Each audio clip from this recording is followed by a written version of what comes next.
everyone, and welcome back to my channel. I hope you're all having a wonderful day. Like I promised, here is my second video about my trip to Japan. I'm going to be talking about what it was like to visit and shop in store for Lolita and J fashion.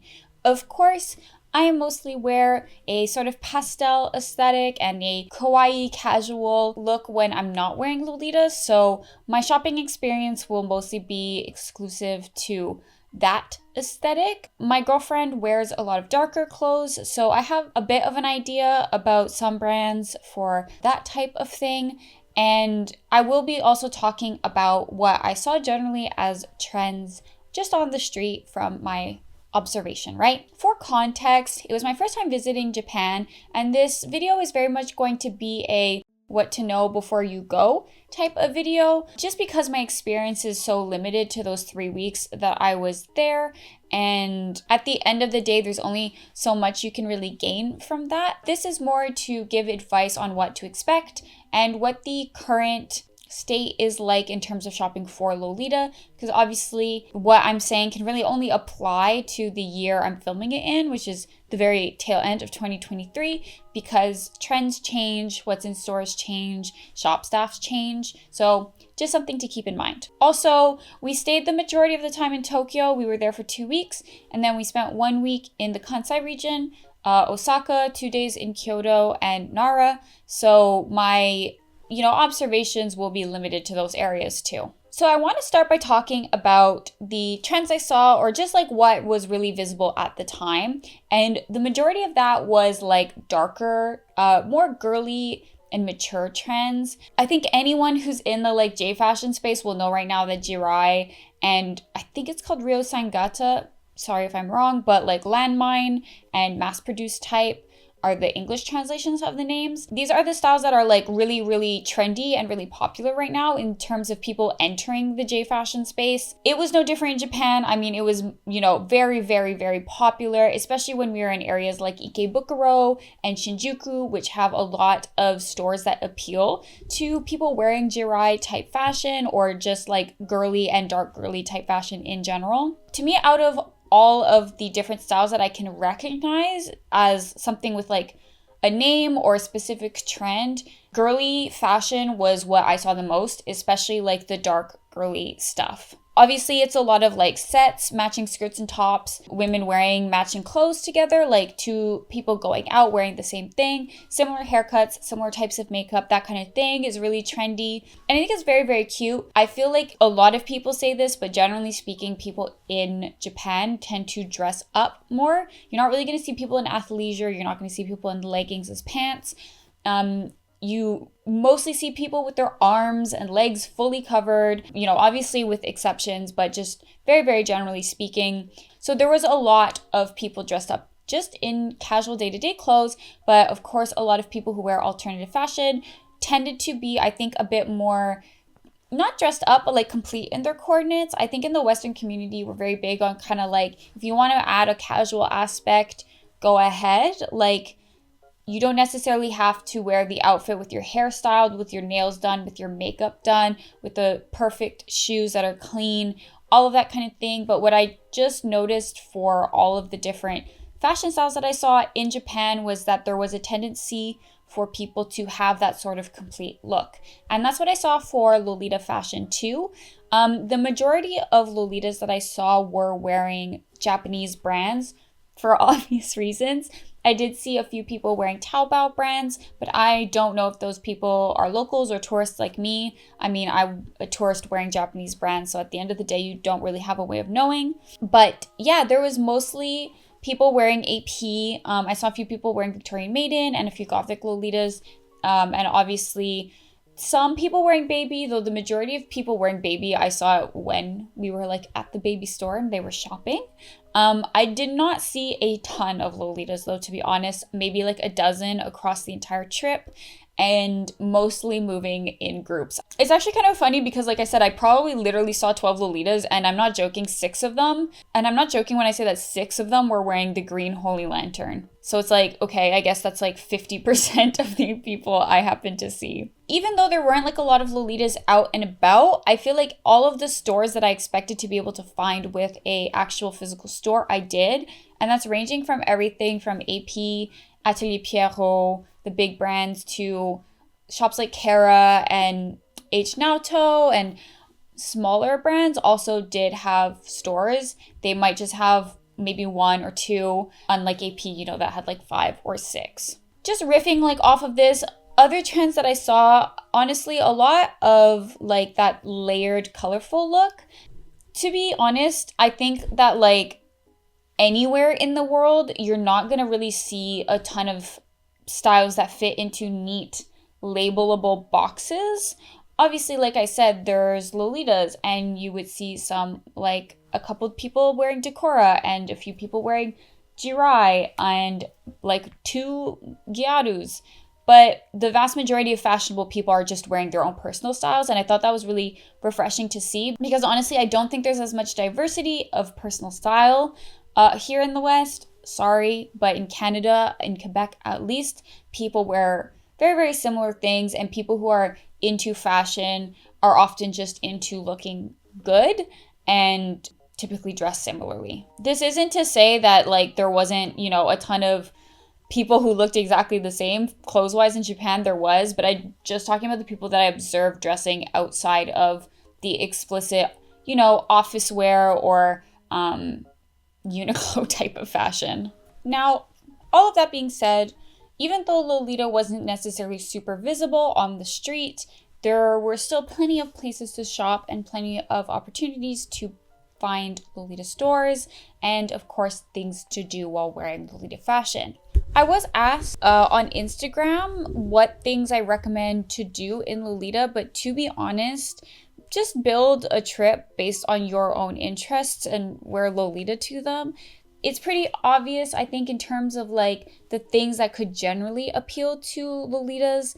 You know, cafes and gardens are everywhere and beautiful. Take advantage of them. Take many, many pictures in them. Do what you want though, you know. For someone like me who is not able to eat out and about when they're in Japan, because of my allergies and chronic illness, I wasn't really able to go to like aesthetic cafes and stuff like that. And I think a lot of the really basic recommendations I would have had for Lolita would be those cafes. Instead, we did a lot of walking and just general sightseeing, a lot of shopping. We went to museums. We went to a couple of cafes, mostly for my girlfriend. But just build a trip that you want to do and wear Lolita to it. I did not have any bad reactions or experiences, nothing significant, though I will say that I personally did not super love Osaka because it was the place that I was like pointed at and laughed at for wearing Lolita the most, even though it was pretty much entirely by tour groups from another country and they were all high schoolers. There was a few just kind of like, I would assume locals, people speaking in Japanese, who also partook in such an activity. And Osaka, I just didn't super like enjoy the activity availability, the stuff we did. It just wasn't my personal favorite as a tourist with my preferences. So yeah, no bad experiences in Tokyo. People like don't really give a shit. As long as you're polite, you take up the appropriate amount of space on the metro, you know, tuck your petticoat under you, be polite, move out of people's way. Just follow the general rules of respect and politeness that you know as a human being and as a tourist, and you'll be fine wearing Lolita anywhere. My personal recommendation would be maybe not to wear it to shrines because they're so packed with tourists usually. If you know someone's going to be crowded, maybe don't do it. I'm not recommending this in terms of like what's offensive religiously because I don't actually know, but shrines just tend to be smaller and busier and are also active religious sites, so I wouldn't really show up in like an over-the-top outfit, you know? All right, so for shopping, my personal favorite areas to shop in were obviously Harajuku. I enjoyed Shinjuku, I liked Ikebukuro a lot, and I also enjoyed shopping in Kyoto. And I'm gonna go area by area and talk a little bit about why, going from reverse. So I'm gonna start with Kyoto. Kyoto I really liked. We did it at the end of our trip just because everything was pretty condensed to one area. There was a few big malls in a sort of downtown-ish area, and they had the stores I wanted to go to, which was AP and Baby. I did not check for Closet Child or any other stores. They just had a lot of availability in terms of items. I recognized stuff that was from a few months ago, and the Baby was pretty stacked in terms of like how it was organized. There was just a lot of stuff, and the shop staff were super nice at both stores. Because it's a bit more out of the way, you know, in terms of like it's just not Tokyo, and I don't think the majority of tourists go to Kyoto to shop. It just felt like there was more items available from less new releases, more colorways, that kind of thing too. After that, Ikebukuro, I really liked just overall, not just for J fashion shopping.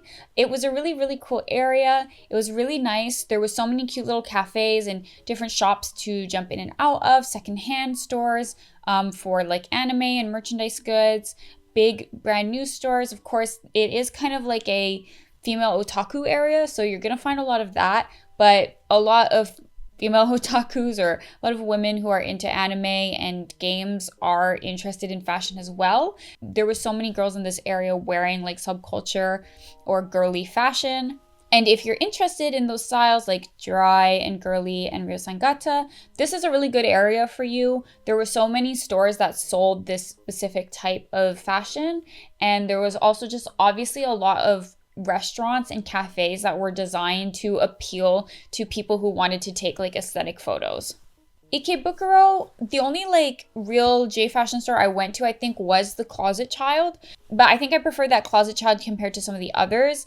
It just was a bit better organized. It had a lot of stuff, and yeah, it was kind of a good one. I'll talk more about shopping secondhand later, but I just enjoyed Ikebukuro overall. Even if it's not the most packed in terms of like Lolita fashion shopping, it's just kind of an enjoyable area for someone who's interested in like subculture fashion and who's just interested in like cute aesthetic cafes, or if you are like into otaku stuff.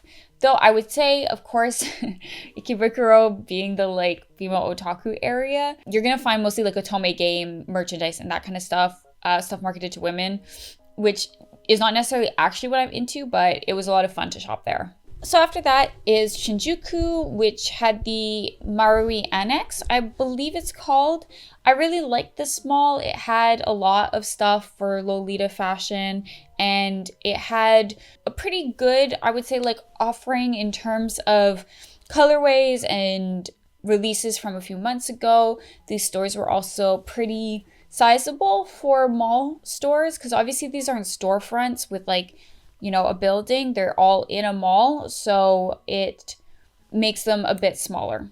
Shinjuku also just generally has a lot of stuff connected to it. It's just such a like central area that you are going to find so much to do around here. It's very worth it to go shopping, I think, because you can hop from store to store so quickly, and you can also hop to other neighborhoods.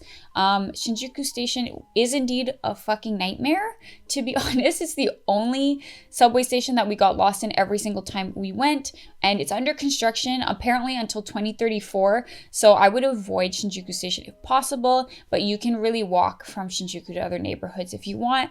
Very enjoyable for Lolita fashion, I found, and this is an area where I actually did see a few Lolitas in.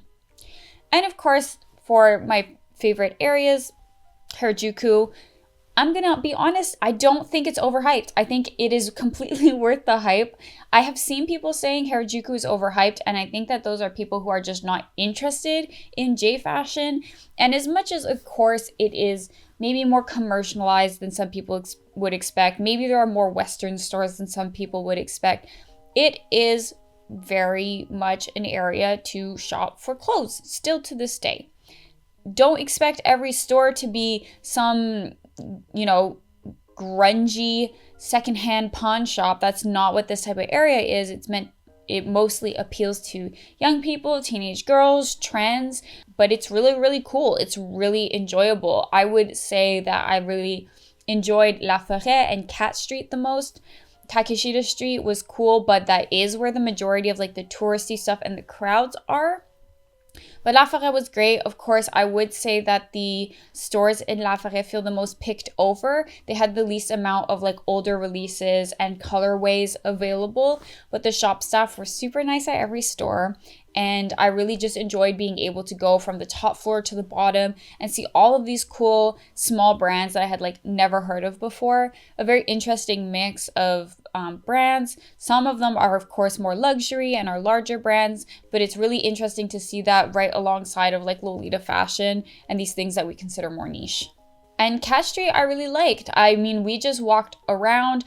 I really enjoyed going to the Nile Perch store. There's also a store called Romantic Standard that I thought was really nice. There's just so much to see. I would say like, I just felt it was like totally worth it. We ended up going back to Harajuku 3 times, honestly. And I don't think we saw everything there was to see. And it's just a lot of fun. You know, you're going to find stuff like Angelic Pretty, you're going to find To Alice, you're going to find Bodyline, you're going to find a whole range of things. So it's a lot of fun. Thankfully, I had a good experience in terms of like wearing Lolita. I did not have any issues. I was not accosted by any tourists. No one took my picture. But I was with my girlfriend, and I've heard people going alone have had worse experiences. So keep that in mind. So the last part is going to be talking about secondhand. But before that, I want to talk about a bit of the generalized experience and some of the do's and don'ts of shopping brand new in store. First of all, especially in Tokyo, like I mentioned, the majority of these stores for Lolita are inside malls. So you should check the floor maps of a mall you're going to. You can really plan around like your favorite brands and then find other stores just like within the mall. For example, I would go to a mall for an AP and find that there was a baby there, find that there was a Kara there, find that there was Milk, Jane Marple, a bunch of different stuff. So plan some time around shopping in malls, to be honest, and just because there's probably more than you expect and it might take longer to go through, right?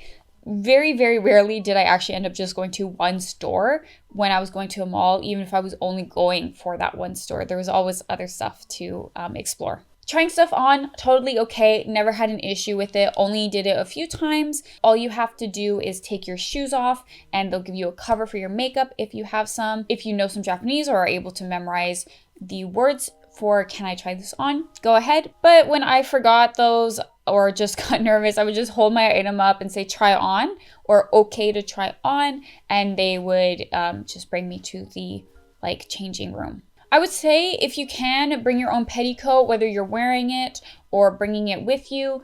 The Lolita stores that I tried stuff on had a blouse and a petticoat for you to try underneath the dress, but the petticoats were always like really, really weak and just like obviously had been used by hundreds of thousands of people and had been there for years. So I had brought my own petticoat, and I thought that was just more practical because then I saw exactly what the dress would look like when I would wear it and I didn't have to guess. Sometimes petticoats, you know, some people have more poof or less. Mine generally has less, so I thought that was helpful. If you can, to be honest, it is much better to actually be wearing Lolita, or if you're not going to like a Lolita store, to be wearing a more dressed up outfit in line with whatever brand's aesthetic you're going to. It just does help make you not look like a random tourist who has no idea what they're looking at, especially in big areas like Harajuku.